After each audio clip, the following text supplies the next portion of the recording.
무엇입니까? 주중에도 이곳에 오셔서 여러 가지로 예배도 하고 기도도 하고 봉사도 하고 만남도 가집니다만 주일이 되면 모든 성도가 어린이로부터 어른에 이르기까지 이곳에 함께 모입니다. 주일을 보내고 저녁에 집에 가면 참 이야기거리들이 많이 있습니다. 예배로부터 해서 만남에 이르기까지 대화했던 것들, 기쁜 소식들, 마음 아픈 이야기들, 여러 환담들, 또 향후 계획들, 그런 것들이 또 이야기가 되고 대화에 좋은 시간들이 이어지기도 합니다. 교회에 오면서 서로에게 많은 것을 배웁니다. 여러분은 모두는 저의 스승이십니다. 저만 그런 게 아니라 우리 각자가 서로에게 스승이 되기도 합니다. 우리 한자 중에서 타산지석이라는 말씀을 아시죠?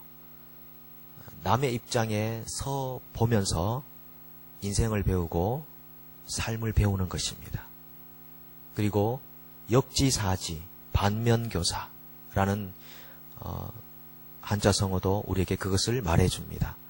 다른 사람들의 실수와 실패를 통해서도 우리는 배웁니다. 그렇게 살아야겠구나. 그렇게 살면 되지 않겠구나. 그래서 우리 만남 안에는 많은 배움들이 있습니다. 여러분들은 지금까지 교회 안에 모이시면서 만남을 통해 어떤 것들을 배워 오셨습니까? 혹 교회 오셔서 자기를 잘 감추는 법을 배우진 않으셨습니까? 잘 포장하는 법을 배우진 않으셨습니까? 어떤 아이와 엄마가 교회로 오면서 차 안에서 얘기합니다. 이런저런 얘기를 한 다음에 얘야, 이런 얘기는 교회에 가서 하면 안 된다? 아이가 말하죠. 엄마, 내가 교회를 한두 해 다녔어? 그 정도는 나도 알아. 아이는 어릴 때부터 교회는 자기를 잘 감춰야 하는 곳이라고 배우게 됩니다. 포장을 잘해야 된다라고 생각하고 가면을 잘 써야 한다고 생각합니다. 그런 것들을 배워간다면 우리의 만남이 좋은 배움이 안 될 것 같습니다. 혹 교회 안에서 사람과의 만남 안에서 처세술을 배우진 않으셨습니까? 어떻게 처세를 하면 사람들에게 인정과 존중을 받는다는 것을 득도하시진 않으셨습니까? 혹 노래하는 기술만 배우거나 성경의 지식만을 배우진 않으셨습니까? 아니면 종합적으로 앞에서 말씀드린 모든 것을 한 세트처럼 그렇게 배우고 계시진 않으십니까? 우리가 사람에게서 배우는 것은 불완전한 것입니다. 잘된 것을 배우기도 하고 잘못된 것을 배우기도 하지만 많은 경우 또 잘못된 것을 전수하고 영향을 미치는 경우들도 있습니다. 그래서 오늘 함께 모인 우리가 정말 배워야 할 대상이 있다면 예수 그리스도입니다. 우리는 그분을 배워야 합니다. 마태복음 11장 28절로 30절에서 예수님께서 친히 우리에게 이렇게 말씀하셨습니다. 수고하고 무거운 짐진 자들아 다 내게로 오라. 내가 너희를 쉬게 하리라. 나는 마음이 온유하고 겸손하니 나의 멍에를 메고 내게 배우라. 그리하면 너희 마음이 쉼을 얻으리니 이는 내 멍에는 쉽고 내 짐은 가벼움이라. 예수님에게 가면 짐이 없어지고 멍에가 없어지는 것이 아니라 여전히 짐도 있고 멍에도 있지만 그 짐은 가볍고 멍에는 쉬워진다고 말씀하십니다. 우리 인생이 사실 고통 아닙니까? 태어나서 학교 가려고 가방 매는 그 순간부터 고통의 연속입니다. 근데 그런 수많은 고통, 열심히 공부해서 좋은 학교를 가야 되고 취업해서 좋은 직장 들어가야 되고 또 좋은 사람 만나서 가정을 이루어야 되고 그 가정을 잘 또 지켜나가야 되고 자녀를 키워서 바르게 키워야 되고 이런 모든 것들이 참 고통입니다. 이 사람과의 관계 안에서 그래도 좋은 사람으로 인정을 받아야 되고 뭐 이런 것들이 굉장한 고통으로 다가옵니다. 그런데 우리가 예수님에게 가서 예수님을 배우게 되면 그 멍에는 쉬워지고 짐은 가벼워집니다. 고통은 있지만 그 고통 이면에 따라오는 자유와 평안과 기쁨이 있다는 것을 알게 됩니다.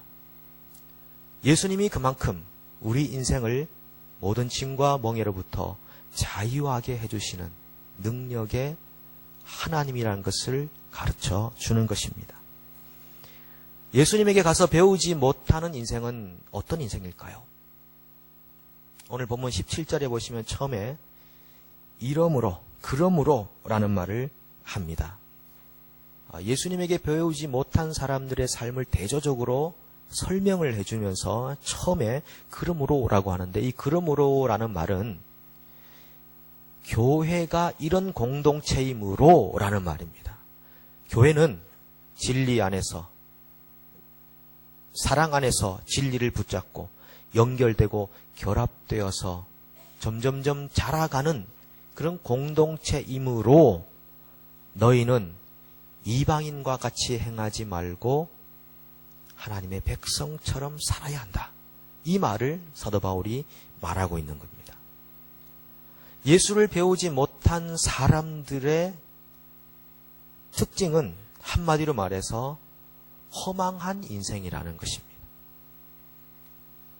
헛된 것, 아무것도 없는 것을 붙잡으려고 애를 쓰고 있는 삶의 모습이라는 것입니다. 쳇바퀴 도는 삶 속에서 분주하고 바쁘게 살아가지만 결국 얻는 것은 아무것도 없는 인생, 그 허망한 인생이 예수 없는 인생이라는 말씀입니다. 막강한 권력을 가졌던 대통령도 그리고 엄청난 부를 가진 대기업의 리더도 수많은 인기를 모았던 연예인들도 스스로 목숨을 끊어버리는 상황을 보십시오. 그들은 헛된 것을 붙잡으려고 살아가다가 그냥 그 허망함 속에서 묻혀 인생을 끝내버리고 말았던 삶이었습니다. 우리는 그런 이방인들과 같이 허망함을 쫓아가서는 안 된다는 것을 성경이 우리에게 말해주고 있습니다. 얼마 전까지 TV 프로그램에서 개그 콘서트라는 프로그램에서 있었던 한 코너 기억하실 것입니다. 무엇 하면 뭐 하겠노? 소고기 사먹겠지. 우리를 웃기기 위해 만드는 코너지만 열심히 공부하면 좋은 데 직장 취업하면 성공하면 장가 잘 들면 뭐 하겠냐는 겁니다. 결국 소고기 하나 더 사먹는 거 아니냐. 세상 사람들도 알고 있는 어떤 인생의 허망함들을 잘 표현해주는 이야기가 아니겠습니까? 러시아의 수도에 어떤 노인이 살고 있었습니다. 이 노인이 사람들이 자기에게 뭔가를 물어볼 때 이렇게 대답합니다. 제게 소망이 뭐냐고요? 제 소망은 값비싼 외투 한 벌 사는 겁니다. 묻는 사람에게마다 그렇게 대답했습니다. 정말 열심히 돈을 벌어서 드디어 비싼 외투를 살 수 있게 되었습니다. 그 외투를 한 벌 사서 집으로 오는 길은 정말 설레이는 시간들이었고 흥분된 시간이었습니다. 집으로 돌아오는 길에 강도를 만났습니다. 전 인생을 걸어서 마련한 그 외투를 빼앗겨 버렸습니다. 외투를 빼앗긴 게 아니라 자기의 꿈과 자기의 모든 생명을 빼앗긴 것이나 마찬가지였습니다. 그것 때문에 시름시름 앓다가 결국 생을 마감하고 말았습니다. 이 고글리라는 사람이 쓴 외투라는 단편 소설에 나오는 이야기입니다. 이건 우리에게 많은 것을 시사해 줍니다. 우리도 외투 한 벌 사려고 애쓴 적이 있지 않습니까? 혹 우리가 그리스도인이면서도 허망한 것을 잡기 위해 애를 썼던 적은 있지 않습니까? 그러나 그것은 결국 수포로 돌아가는 것입니다. 그것을 얻었다 한즉 도대체 그것이 우리에게 무엇을 줄 수 있겠느냐는 것입니다. 사람이 죽으면 입는 수의에는 주머니가 없다고 하지 않습니까? 우리는 세상에서 그 어떤 것도 가져갈 수 없는 그런 사람들입니다. 왜 거기에 집착하며 살아야 하는가? 바울이 권면합니다. 너희는 이방인이 그 마음에 허망한 것으로 행한같이 행하지 말라. 이방인들, 예수가 없는 사람들, 예수로부터 배우지 못한 사람들의 삶은 결국 허망함인데 그 허망한 삶을 쫓아가는 이유가 있는데 그 이유는 그들의 총명이 어두워졌기 때문이라고 말합니다. 총명은 언더스탠딩이라고 되어 있는데 이해력입니다. 이해력을 상실해버렸습니다. 세상 사람들은 이 세상의 이치를 이해하는 이해력을 상실해버렸습니다. 하나님이 계시고 하나님이 만물을 다스린다는 그 사실을 인식하는 인식을 잃어버렸습니다. 눈이 어두워졌습니다. 보지 못하기 때문에 인정하지 못하는 것입니다. 진리에 대한 이해력이 어두워진 그것이 근본적인 문제가 되는 것입니다. 제가 호주 시드니에 세미나 컨퍼런스를 갔다가 잠깐 그 블루 마운틴이라는 곳에 방문한 적이 있습니다. 블루 마운틴을 보러 갑시다 해서 몇 사람이 함께 갔는데 블루 마운틴은 거기 없었습니다. 왜냐하면 그날 안개가 자욱하게 끼어 있었기 때문입니다. 블루 마운틴은 원래 거기 존재하는 겁니다. 날씨가 좋으면 푸른 산이 이렇게 보이는 겁니다. 그런데 날씨가 안 좋고 안개가 끼어버리니까 블루 마운틴은 우리 스스로 일궈낼 수 없는 기적과 같은 일입니다. 그 은혜를 받은 우리가 이방인처럼 살아서는 안 되지 않겠느냐는 사도 바울의 권면입니다. 보이지 않는다는 것은요, 단순히 어떤 이해력이라는 지적 의미를 말하는 것이 아니고 잃어버린 것은 지적인 것, 감정적인 것, 의지적인 것, 모든 것을 잃어버린 것입니다. 자기 의지를 상실해버렸습니다. 새로운 삶을 살아야겠다고 하는 의지마저 끝나버렸습니다. 그래서 그냥 날마다 욕심을 따라서 행하는 것입니다. 아침에 일어나는 그 순간부터 자기 마음에 있는 욕심을 따라서 행하되 브레이크가 없습니다. 의지를 잃어버렸기 때문입니다. 그래서 늘 그 욕망을 이루기 위한 삶을 쳇바퀴처럼 살다가 결국 자기 인생을 내팽개쳐 버리는 것입니다. 이방인들의 삶의 그 특징 중에 하나가 자신을 방탕에 방임하여라고 말했습니다. 방탕한 삶, 그냥 욕심에 이끌려가는 삶, 자신의 인생을 건져낼 만한 내고 싶은 의지력도 사라져버리고 감정도 사라져버리고 이해력도 사라져버려서 그냥 자신의 인생을 내팽겨 쳐버리는 인생을 살아가는 것입니다. 소망이 없지 않습니까? 그래서 그런 사람들의 삶을 하나님의 생명에서 떠나 있는 삶이라고 그렇게 표현하는 것입니다. 살아있으나 죽었다고 표현했던 사대 교회와 같이 목숨은 붙어 있지만 정말 살아있는 생명을 향유하지 못하는 그런 어리석은 삶을 쳇바퀴처럼 살아가는 것이 예수 없는 사람들의 삶인 것입니다. 지난 금요일 저녁에 제 아내가 몰던 차가 갑자기 서버렸습니다. 한 10분 정도 주차를 해놨는데 차가 움직이지 않습니다. 차가 죽은 것입니다. 여러분 차를 사실 때 왜 사십니까? 이 추운 겨울날 바람을 막아주고 따뜻한 햇볕을 쬐이며 한숨 주무시기 위해서 차를 구입하시는 겁니까? 그렇지 않습니다. 차는 움직여 가기 위해서 구입한 겁니다. 시동이 걸리지 않으니까 차가 죽은 것이었습니다. 결국 원인은 배터리 문제였는데 배터리를 충전시켜서 다시 시동을 걸어주니까 차가 살아났습니다. 죽었든지 살았든지 둘 중에 하나입니다. 사람들은 크게 두 종류로 나눌 수 있죠. 생명이 있든지 없든지 두 종류입니다. 배터리가 있어서 차가 생명이 있고 잘 가든지 아예 방전되어서 전혀 움직이지 않든지 둘 중에 하나입니다. 그런데 예수 없는 사람들, 하나님의 진리에서 떠나 있고 하나님의 생명이 없는 사람들은 죽어 있는 사람들입니다. 그 어떤 것으로도 하나님을 기쁘시게 할 수 없는 영적인 죽음의 상태에 있는 사람들입니다. 그것이 이방인들이 살고 있는 삶의 허망함과 허무함입니다. 그런데 오늘 우리들에게 생명이 있다는 것을 아십니까? 이 생명이 있어서 하나님의 진리 앞에 반응할 수 있다는 것을 아십니까? 하나님의 진리를 들을 때마다 우리 마음속에서 우리 영혼 가운데서 기쁨과 환희와 평안이 성장하고 있다는 것을 아십니까? 우리의 인생의 뿌리가 예수에게 박혀 있어서 그 예수로부터 흘러나오는 생명과 은혜의 젖줄이 우리에게 계속 공급되고 있다는 사실을 믿으십니까? 이런 삶을 우리가 살아가는 그리스도인으로서 우리는 그들이 행하는 행함같이 허망한 것을 쫓아 살아가지 말아야 한다.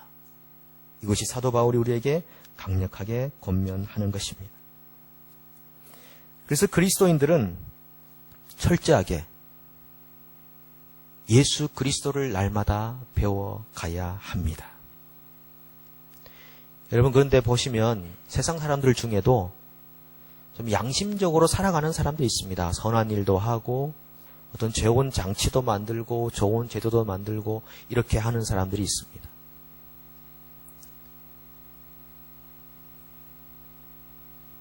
양심적으로 살고 선한 일을 행하며 살아가는 그 삶의 궁극적인 그 목표는 뭐냐 하면 인권을 보호하고 살기 좋은 세상을 만드는 것입니다. 유토피아를 만드는 것입니다. 그런데 그들이 이미 총명을 잃어버렸기 때문에 하나님 없는 이 세상의 유토피아를 만들려고 하는 것입니다. 교회 출석하시는 분들 중에도 교회 다니는 것이 뭐 특별한 것이 있나? 그냥 세상에서 좋은 일하고 선한 일을 하라고 교회 다니는 건 아니냐? 라고만 생각하신다면 이건 현대판 바벨탑과 같은 것입니다. 만약 그것을 위해서라면 굳이 교회에 다닐 필요가 없는 것입니다. 바벨탑이 나쁜 것이 아니었습니다. 사람들을 모아서 힘을 응집하고 그리고 우리가 하나가 되고 중앙집권 체제를 가져서 흩어지지 말고 행복하게 살자. 이게 왜 나쁜 일이겠습니까? 그런데 하나님 없는 인간들만의 세상을 이루려고 했기 때문에 그것이 죄가 되는 것입니다.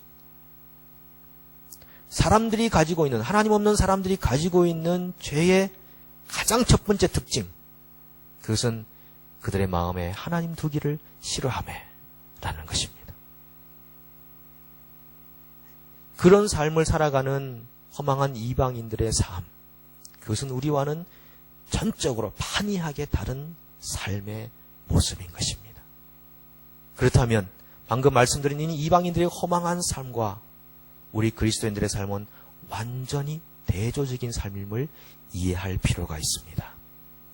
우리 안에 생명이 있고 하나님의 아들이 있고 예수 그리스도의 진리가 있습니다.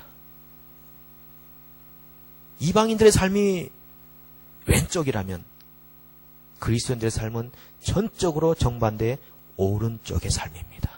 이것이 이렇게 섞일 수가 없다는 것입니다. 그리스도를 배운다는 것은 무슨 의미를 가질까요? 오늘 읽진 않았지만 20절 밑에 21절을 보시면은 우리에게 이렇게 말합니다. 진리가 예수 안에 있는 것 같이 너희가 참으로 그에게서 듣고 또한 그 안에서 가르침을 받았을진대. 이 두 가지를 말합니다. 그에게 듣고 그에게 가르침 받았다. 그것이 예수를 배운다는 말의 의미일 것입니다. 그런데 여러분께서 예수님에게 직접 들으셨습니까? 예수님에게 직접 가르침 받으셨습니까? 아닙니다. 그런 사람 아무도 없습니다. 예수님 당시의 12 사도들이나 그리고 제자들 외에 직접 가르침 받은 것은 없습니다. 여기서 말하고 있는 예수에게 듣고 예수에게 가르침 받는다는 것은 예수를 직접 보고 예수와 동행했던 사도들의 가르침을 이어가는 것입니다. 사도들이 증거하고 있는 그 가르침 안에서 우리는 예수님의 음성을 듣는 것입니다. 그리고 그분의 가르침을 직접적으로 받는 것입니다.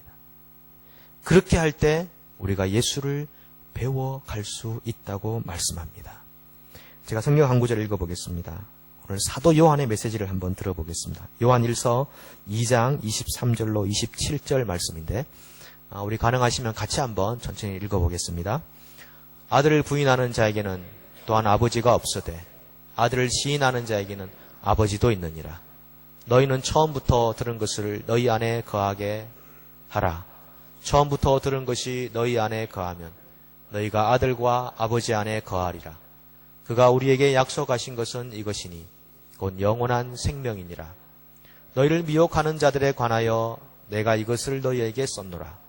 너희는 주께 받은 바 기름 부음이 너희 안에 거하나니 아무도 너희를 가르칠 필요가 없고 오직 그의 기름 부음이 모든 것을 너희에게 가르치며 또 참되고 거짓이 없으니 너희를 가르치신 그대로 주 안에 거하라.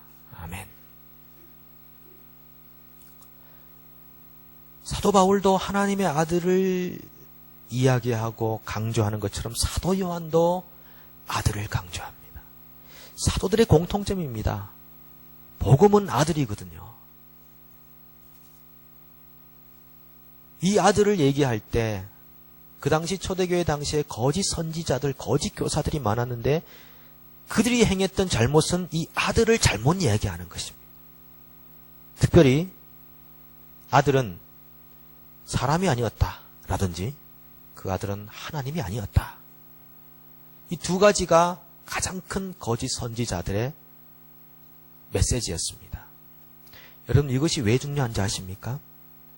아니 하나님의 아들이 사람이 아니었던 신이 아니었던 그게 무엇이 중요합니까? 그렇게 할 수 있지만 이것이 굉장히 중요합니다. 만약 하나님의 아들이 우리에게 신적인 능력으로 하나님으로 이 땅에 오지 않았다면 그 하나님의 아들은 단순히 사람이었다면 그분은 죄가 있는 분입니다. 신이 아니었다면 그는 죄가 있는 인간이었습니다. 죄가 있는 인간이 어떻게 우리 죄를 대속하겠습니까? 불가능한 일입니다. 만약 그분이 사람이 아니었고 그냥 신으로만 이 땅에 오셨다면 그분은 인간을 대표할 수 없기에 인간을 대속할 수 없습니다. 그래서 이 두 가지가 너무너무 중요한 이야기입니다. 그래서 요한은 우리에게 아들이 있는 자에게 생명이 있고 아들이 없는 자에게 생명이 없고 아버지도 없다고 얘기하면서 그 아들을 진리 안에서 제대로 만나야 한다는 것을 말해주는 겁니다. 우리가 아들을 배운다, 그리스도를 배운다고 하는 것은 그리스도를 진리대로 알아간다는 것입니다. 그리고 사도들이 말하고 있는 그 가르침을 듣고 그 가르침 속에서 아들의 음성을 듣고 아들과 함께 살아간다는 것입니다. 성경 한 구절을 더 읽겠습니다. 히브리서 12장 2절로 3절을 우리 또한 같이 한번 읽어보겠습니다. 믿음의 주여 온전케 하시는 이인 예수를 바라보자.